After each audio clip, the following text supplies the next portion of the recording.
Hi, everybody. Welcome to the Fabulous Empty Nest with me, your host, Angie.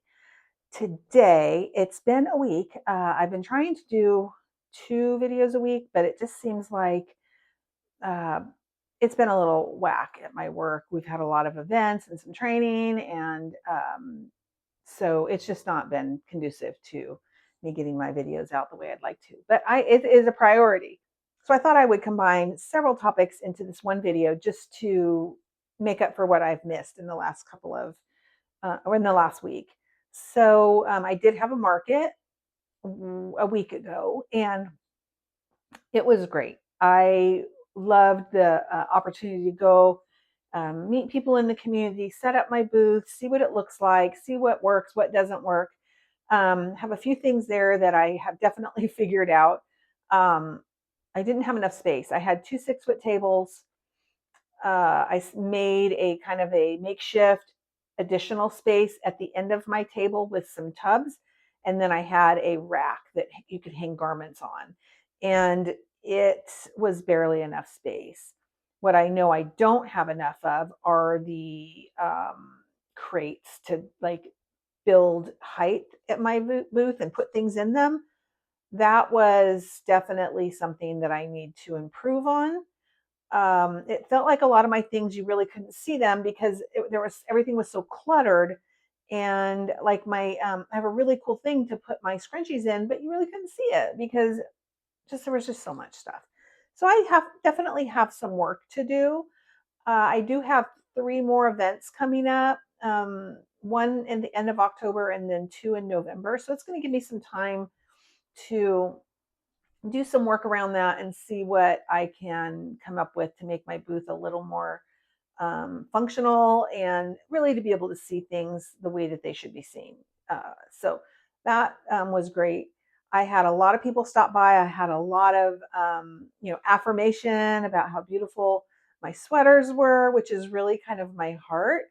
My sweaters, hats, and scarves are kind of my signature piece, I guess you'd say. And I was a little worried about the sweaters because they're a little bit on the pricey side. And, we live in a really rural area. But then I forgot, like, they're farmers and they appreciate things that are going to be well made and they're going to last for a long time. So I sold 2 sweaters, 2 adult sweaters immediately. I was blown away. They didn't blink an eye at the price. So I was very tickled about that because I wasn't sure. Um, how to price things here. In Nashville, it was easy, but here it's been a little more challenging. So the sweaters were a big hit. The little girls' sweaters were a huge hit. People loved them so much, and that was very affirming. And then what's surprising was I didn't sell any hats. And I probably have more hats than anything, and I have lots of different kinds of hats, but didn't sell any hats. But again, it was 70 degrees outside, and I just think it's a little early for that. So I'm just going to keep putting them out and maybe find some new ways to display them because they are great hats. And then, as I've said multiple times in my videos, I'm not an amigurumi person. I appreciate them. I appreciate the work that goes into them. I appreciate the designers of the patterns. It's just not for me. I'm not great at changing colors. However, I've done several in the last couple of weeks, maybe in the last month or two, and I'm definitely getting better, but it's not my thing. So I had maybe 10 plushies in my booth. And my favorite one was the axolotl. And immediately a little boy came over and they bought the axolotl. So he was sold and went to a good home. So I might make a few more things to go into my booth. I just found a pattern for a sloth that I'd like to make. So I may make him. I just watched a really wonderful vlogger on YouTube today who was doing like a roundup of patterns, and I found a couple that I might try. So we'll see. I'm not like I have no business doing any of that right now because I'm supposed to be working on my 6 decades of patterns. So I do have a few of those things done. But anyway, yeah. So Didn't sell a lot of amigurumi, did sell some hand warmers, a couple of scarves and hat sets, and a cowl set, couple of children's sweaters. I mean, I did very well, considering it was there was no booth fee. I was very happy with what I came away with. So no complaints there. My granddaughter came with me to help me set up and break down, which was really fun and nice. There was a wonderful, two wonderful bluegrass bands that were playing there. They set me right next to a crocheter who did a lot of amigurumi and sewing stuff. Then on the other side of me was a true like fiber artist who was spinning on her wheel. She and I made some great connections, and I think I'm going to go take some classes with her. She's the kind of person that has like all the yarn that you just want to buy and take home. The cool thing about her was when I lived here prior, because I moved from this area to Nashville in 2000 and then came back here in 2023. There used to be this really fancy schmancy yarn store in our town called the Bull Weaver. And I used to go up there, and I was just a young mom who couldn't afford anything. And I would go up there and just drool over her yarns and sit up there and talk to people and crochet when I could get out of the house. And that was her. That was her booth. Of course, she closed it down when she retired, and now there's a new yarn store there. But it was really nice to reconnect with her and talk yarn. And she was actually able to help me find where I could get my hands on that linen yarn that I've been looking for. So that was cool. It was a good connection. And she has a new studio where she's inviting fiber artists, crocheters, knitters, whatever, to her studio on Thursdays to have like a circle of crocheting and just chatting and coffee and that kind of thing. So next week, this week I wasn't able to attend due to a big training at my work, but next week I am going to go. And so the market was great. No, nothing really major to report. I do know that there are some things that probably are not going to sell here. Um, I am going to focus on, and that would be just like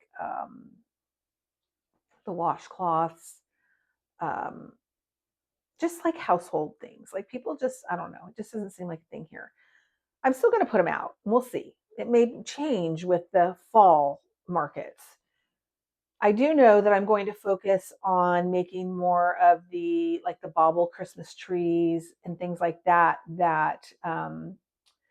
I think it's MJ Off the Hook. She does some really nice fast workup patterns, and I enjoy her stuff. I usually put it on in the evening, and just I love the sound of her stuff. I love the aesthetic. She's very straightforward. I like that. And so I will literally do like a crochet along with her. And I don't typically do that. I don't like tutorials because once I get the pattern down, I just turn it off and I go for it. But for MJ's, I really again enjoy her stuff. I like her cadence when she talks. Yeah, she's just very straightforward, and I like that. She doesn't overdo the instructions, but she's also very acutely aware of something that maybe might stump somebody and then goes into detail about it. And I love that. So I am going to spend my evenings probably for the next couple of weeks making up some of her Christmas items to put into my booth and her fall items. I have, oh, the other thing that I was surprised that didn't sell were the pumpkins, but again, might be too early. I probably had 12 to 15 pumpkins made up, not any really big ones. And I didn't even have any of the stackable ones. I just had individuals. And I really thought those were going to sell. I was really struggling with finding something for the stem that I liked. I'm not a big fan of the cinnamon sticks. I love cinnamon, but I don't like the smell of it. So uh, I found some really cute wine corks at Michael's, and I used those, and I really liked those. So, to each his own. I think I'm learning to be a little more true to my likes and not be so influenced by other people. Although, influence is where a lot of creativity comes from and ideas and things like that. So I'm really trying to balance that out and not like steal people's ideas, but utilize them in a positive way and get some creativity going. I did spend a little time over on Melody Yarn Tinka's web or YouTube vlog. She's one of my favorites. She really lifts my spirit when I'm having a rough day. And I've been trying to get onto her live videos. She's another one that I just put on when I'm crocheting, and she makes me chuckle because she reminds me of my bestie. But anyway, she had a really cute leg warmer pattern that came out. I'm not a ruffle person, but I thought these were really cute.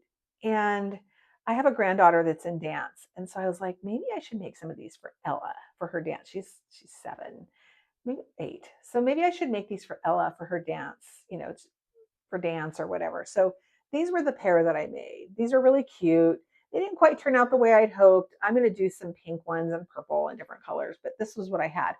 So this yarn is the Loops and Threads, 50% acrylic, 50% cotton. So they make up in an interesting way, but I thought they held their shape really well.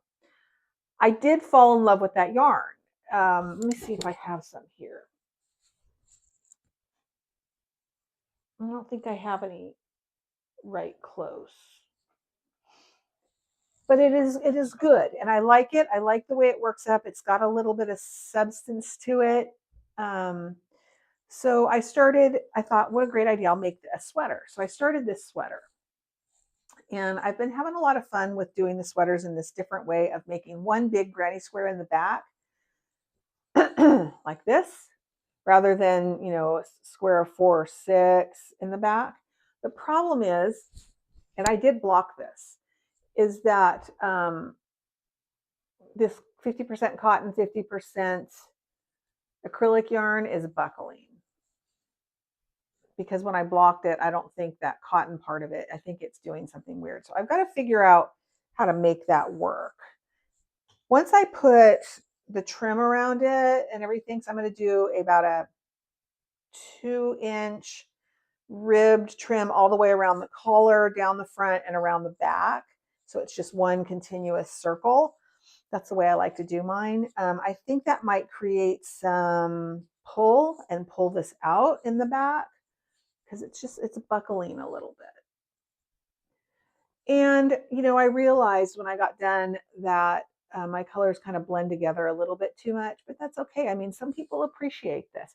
This is going to be an adult cropped sweater, so it's just going to come right to the waist. And then I'll also do that same rib around the cuff, I believe, I do like the rib cuffs. So that's this one. And it came out really cute. I then made this one out of Loops and Threads. It's similar to the Lion Brand Thick and Quick yarn. And so I made this beautiful heavy sweater. This is the back. Arms, cuff. I really think I might need to keep this one for myself. This is so cozy. Yeah, so you can see I did this ribbed. It just came out so beautiful. And I mean, are you kidding? These colors? I have a big hunkin' sweatshirt on right now, so I'm not going to try this on for you, but I will here in a little bit and show you how it looks. The only thing that I made my squares a little bit bigger than I normally do, and the arms are a little bit longer than I wanted them to be, so they're a little bit puffy at the end, but I know some people like that, so I thought about just taking the whole thing apart and taking some of this. There's like an additional round around each square that's what's causing the problem. So I thought, well, maybe I'll just take that off. But I'm going to try this on for you all here in a little bit, and then you can tell me what you think. And then I have this little beauty, and this is actually mine. I think I might have shown this to you before. This is the back. And I loved how I did this. And I don't know how I did it. I'm going to have to figure out. I connected it with this pretty pink against that black. And these are the sleeves. This sweater, when I wear this out in public, people stop me and they're like, did you make that? Like, I get it all the time. It's such a showstopper. Just, it really is. Um, and then I have this ridiculous thing that I'm still working on. And this thing literally weighs like 20 pounds. It's so ridiculous. But I'm going to finish it because it's beautiful. Look at that panel down the back. It's beautiful and somebody's going to love that. And it has big honking pockets on it. So I'm going to finish it and put it into my next market because I think somebody is going to take that home and be like, I'm never taking this sweater off again because it's that kind of sweater. Like you're just like, you put it on and you're like, yep, it's like a bathrobe. I'm not taking it off. And especially in this where I live, I mean, you wouldn't think, like, you can probably see how beautiful it is out there today. But we're on the coast. It's a harbor town. It stays gray for about 6 months out of the year and rains. So it's cold, it's rainy. We're in the best time of the year right now. Usually, end of September, beginning of October, we get that Indian summer, and it is just like, this is why people move here. And then they're like, what happened? So, it's beautiful right now, but it's getting ready to throw down the, 50 degrees consistently, if that, with gray skies and rain. So I'm prepping the sweaters and just trying to make sure that there are things in my market that people will value, that will want to use and appreciate. So here's what I'm going to do now. I'm actually going to pack up everything. Well, pack up you, my camera, my stack, my selfie stack, and we're going to take a trip over to Michael's. I was told that they got the anniversary cakes in. I have never purchased those before. Um, and I saw one for the first time the other day. I mean, I'm sure I've seen them before, but I didn't pay any attention to them because it's just not the kind of yarn that I use. So I I've had so much fun, y'all, picking out these yarns. So I'm going to go over to Michael's and see if those anniversary cakes are in, see if they have any big twist in, because I found the big twist works really well with my Addie, and I need to crank out some hats. And I want to also get some Posh Pearl for a couple of projects that I want to make. I want to make that big, tall scarecrow dude. And every time I have probably went to buy yarn for him 5 or 6 times. And every time I get there, I chicken out and I don't buy it. So I'm going to buy it today. I need like 5 colors. Because here's why I am chickening out to buy it. First off, the yarn is expensive. Second, I'm going to make it. I'm going to fall in love with it, and I'm not going to want to sell it. That's what. So, yeah, I am feeling super positive, very excited about what's next, and my channel is growing. I think it has a lot to do with Miss Melody. Melody Yarntinka. She highlighted my vlog and my channel in her channel, and I immediately got several new subscribers, which has been great. And then I'm doing that in turn. I am now subscribing to other people, and so that's been really exciting to see my subscribership come up. Again, I'm not trying to like get monetized or any of that kind of stuff. I am just trying to create connection and have people that I can reach out to and talk to and enter this crochet community.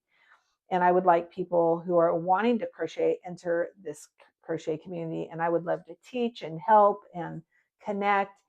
And so my goal is to start sharing my patterns, doing some tutorials, and I'm even going to go over to Instagram. I'm not a fan, but I think to grow my channel, it seems that I'm going to need an Instagram presence. I just opened a Facebook page. It'll be a private Facebook page for the Fabulous Empty Nest. I'm just trying to do all the right things, and I'm not super techie. So I'm just learning like what is important, and I'm learning from watching you all. It would be super cool if like somebody who is like killing it with their crochet vlog would do like a tutorial and invite like people, do a live one where we could ask questions and stuff, I think that would be awesome. So I'm going to put it out there in the universe and we'll see what happens. So I'm going to log off here. Oh, shoot. I'm going to log off here. I hope you guys could hear me. That thing was covered up with my sweatshirt.